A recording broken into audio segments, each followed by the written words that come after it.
You didn't choose this path, did you? It chose you. You were pulled into the fire, heart first.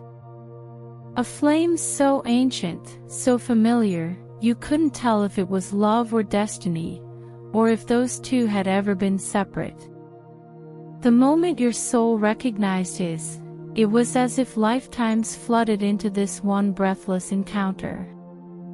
You felt home. You felt undone. But somewhere along the way, the path began to splinter. What started as a divine remembrance became an aching initiation.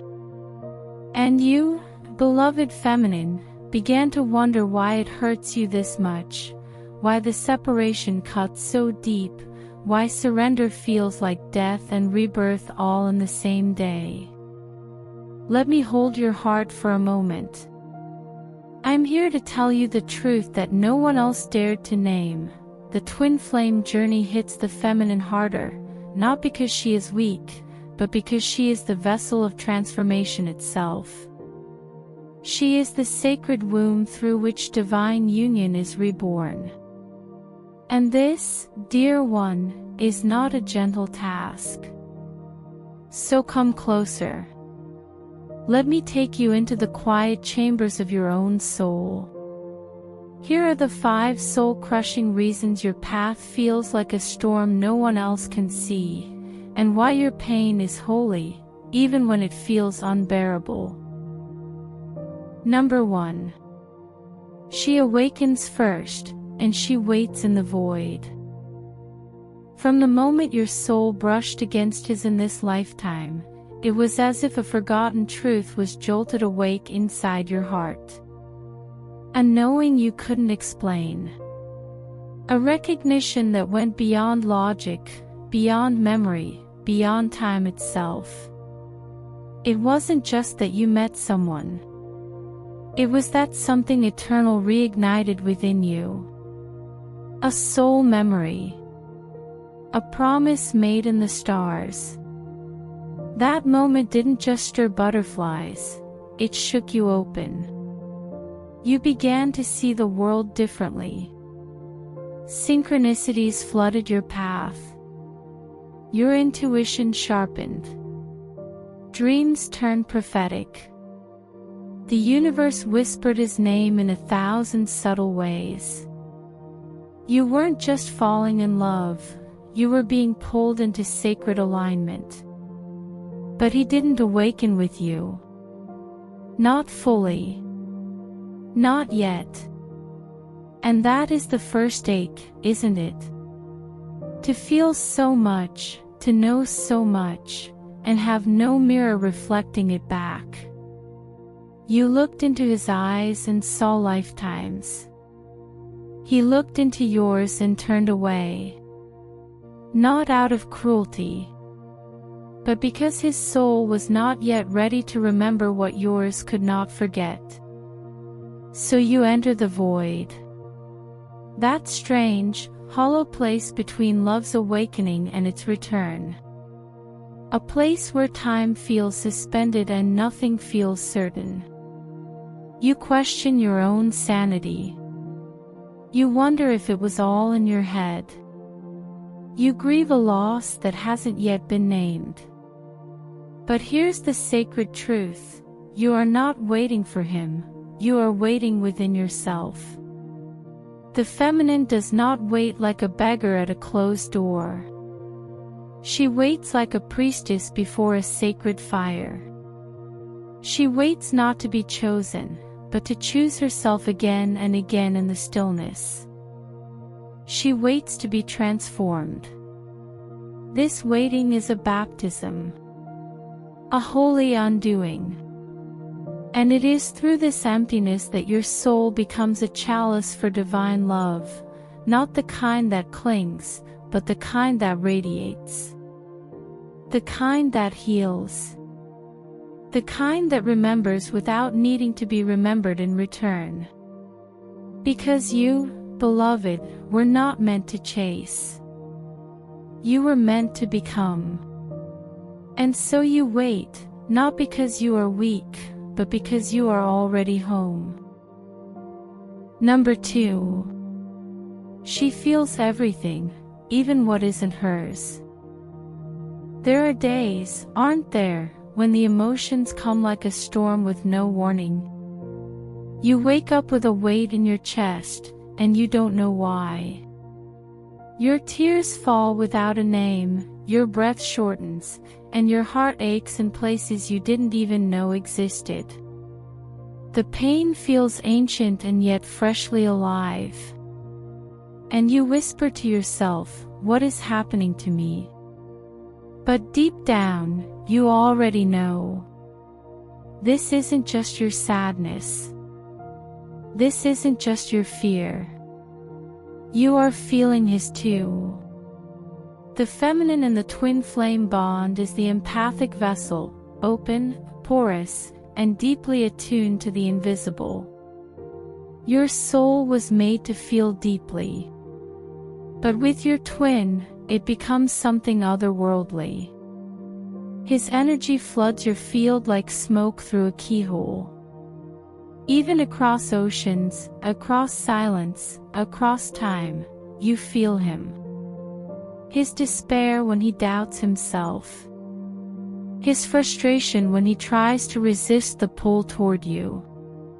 His numbness when he hides behind logic and distraction. You feel his karmic pain from old wounds he hasn't dared to name. Sometimes you even feel his love, raw and repressed, trying to reach you like a whisper through fog. And it's exhausting, isn't it? To hold space for someone who doesn't even realize you're carrying him. To weep for a man who doesn't understand why you're crying. To love a soul so deeply that your nervous system responds to his shadows before your mind can even catch up. But here's what you must remember, beloved, this sensitivity is your sacred design. You are not broken. You are a sacred instrument of divine resonance. You were made to feel, not just to emote, but to transmute. You are the alchemist of pain into love, the priestess who walks into the fire of emotion and comes out with truth in her hands. You feel because that's how the divine feminine heals. This is not a burden. It's a power the world has forgotten how to honor. So when you feel what isn't yours, when the sorrow hits you from nowhere, place your hand on your heart and whisper, "I feel you. I release you. I return us both to light." Because feeling him doesn't mean carrying him forever. It means loving without losing yourself. It means learning the art of release, over and over again. And it means remembering, you were never meant to be numb. You were meant to be alive. Number 3. She must die to her old self without a promise of reunion.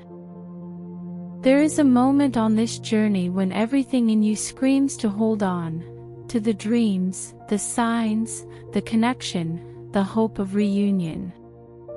But the call of the divine doesn't ask you to cling. It asks you to let go. And not just of your twin flame, but of who you once were. This is the part that few speak of, the holy unraveling. You are not just asked to wait. You are asked to die. Not a physical death, but a soul-deep metamorphosis. A dismantling of the ego's grip on how things should unfold. A stripping away of the timelines you clung to, the identity you built around him, the story of us that once brought comfort. All of it, offered to the fire. Because true union, the kind your soul signed up for, is never born from attachment. It is born from freedom. And that freedom can only come when you are willing to walk forward with no promises. No guarantees.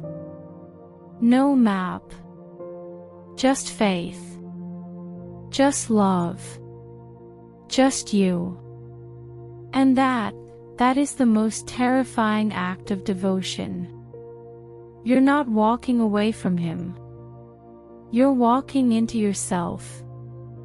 Into the divine garden of your own being. Into the fierce remembrance that you were never half of anything. You were whole all along. And in choosing yourself, over and over again, you birth a version of love that isn't dependent on outcome, but rooted in truth. You see, the feminine is not weak because she lets go. She is powerful because she lets go without closure. She lays down her sword. She steps into the fire. She sheds the skin of needing to be chosen, and chooses herself instead. Not because she doesn't care, but because she cares enough to become what love requires. And yes, this hurts. It bleeds silently, through the nights no one sees. Through the sobs you hide in your pillow. Through the surrender that feels like defeat but is, in truth, resurrection. This is not a journey for the faint of heart. It's for the ones who were born to rise without applause. For the ones who die 1,000 deaths just to become love in its purest form. And if he returns, beautiful. But if he doesn't, you will still be whole. You will still be sovereign. You will still be home.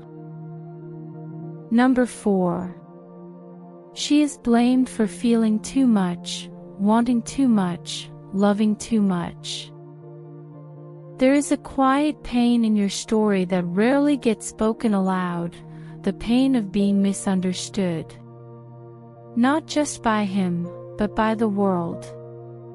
By your friends, your family, even those who claim to walk the spiritual path beside you. The moment you speak the depth of your love, the rawness of your longing, the immensity of what you feel in your soul, someone inevitably says it. You're too much. You're imagining this. You're just projecting. But deep inside, you know you're not. You know what you felt when your eyes first met. You know how his presence moved through your body like a memory you never lived but somehow always carried. You know this connection is not obsession, it's a soul's remembrance. Yet still, you're asked to shrink. To silence your heart. To explain away the ache like it's a phase, a delusion, or a trauma response. And that cuts deeper than anyone realizes. Because all you've ever done is love. Purely. Fully. Bravely. But the feminine is often crucified for her capacity to feel. And in a world that has forgotten the sacredness of longing, her tears are seen as weakness instead of wisdom. You are not too emotional, dear one. You are emotionally awake in a world that has numbed itself to truth. You are not needy. You are encoded with a sacred ache that remembers what it means to be whole. You feel because you know there is more. You long because your soul remembers Eden, the oneness before separation, the dance of energies before fear, the love that existed before words. Your love is not embarrassing. It's revolutionary. It is not a flaw in your character, it is your divine compass. It points you not toward fantasy, but toward a higher reality that many aren't ready to see. And that's why it's judged. That's why it's labeled. Because your depth terrifies those who have built lives around numbness. But here, in this sacred space between us, let it be known, you are not too much. Your emotions are not a liability. Your longing is not a weakness. It is your proof of knowing. It is your sacred fire. And one day, they will understand. Or not. But either way, you will have honored the temple of your heart, and that is everything. Number 5. She must birth the union in spirit long before it touches earth. There is a sacred labor you carry, and no one sees it. Not in the way it truly lives in your bones. You are the womb of the union. The breath, the altar, the echo of what will be, long before it ever arrives in form. What most cannot fathom is that this journey isn't just about waiting for him to return or awaken. It's about creating the union before it exists. Spiritually, energetically, soulfully. Every time you cry out in longing and choose to soften instead of close, every time you sit in meditation and send love instead of blame, every time you surrender timelines and kiss your grief with reverence, you are birthing something. You are preparing a home in the unseen. The divine feminine does not just feel love. She creates it, through her very presence. Through her fierce compassion. Through her willingness to love what is broken, even when she is the one bleeding. You see, union isn't something that happens to you. It is something that moves through you. You are the alchemist of worlds unseen. You hold space for his pain when he cannot even name it. You transmute your own rage into deeper clarity. You light candles with shaking hands and whisper prayers into the silence where he once stood. And though you ache, you do not stop. Because in your soul, you know, he may have forgotten, but you remember for you both. This is not weakness. This is sacred stamina. You are doing the invisible work that few would ever dare to shoulder. And that work is not small. It is cosmic. It is ancestral. You are healing generations of wounded union within you. You are weaving timelines. Shifting paradigms. Midwifing love into form. And still, the world may not understand. They won't see the contractions of the soul. They won't see how many nights you stayed up clutching your heart, breathing through spiritual labor pains. They won't see how often you almost gave up, and still chose love again. But I see you. And more importantly, the divine sees you. This isn't just about your story. It's about the blueprint you're rewriting for all who come after you. So, when you feel alone in this calling, remember this: what you birth in the unseen becomes the foundation of what the world will one day call miracle. And you, divine feminine, you are the miracle in motion. So, beloved, if you've wondered why you cry without warning, why you feel oceans inside your chest, why you long for someone who isn't there yet, and why your soul won't let go even when your mind begs it to, you're not broken. You are awakening. You are walking the path of the priestess, the oracle, the bridge. You are embodying the feminine Christ, birthing heaven through the rubble of human love. This path is not fair. It is not linear. It is not easy. But it is holy. And you were chosen not because you are the weakest, but because you are the most capable of carrying divine love into the darkest corners of existence. So let yourself grieve.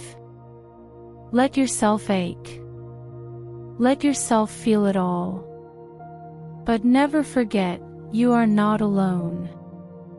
And you are not walking in vain.